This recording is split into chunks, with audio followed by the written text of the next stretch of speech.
Hey guys, welcome to Creative Soft, and this is my quick overlook of the MacBook Air with the M1 chip, and it is ought to be faster compared to the Intel based MacBook Airs and MacBook Pro. So this is the entire lineup, and this is the awesome store, guys.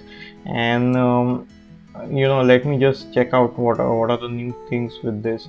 I was thinking of getting this particular computer for my editing needs. So since I edit a lot of video, I was thinking of getting the new MacBook with the M1 chip.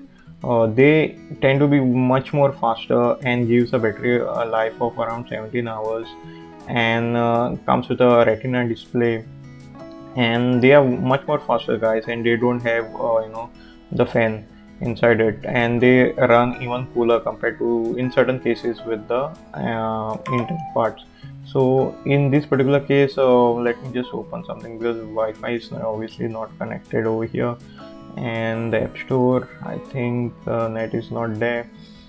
They have not connected it. So if you like this particular videos and want to watch this kind of content, guys, please hit that particular like button.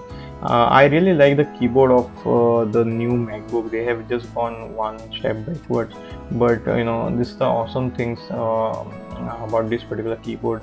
So even the trackpad is the feature which I really like it. So the base variant you get it for 87,000. So and these are the prices, guys. So see you in my next video.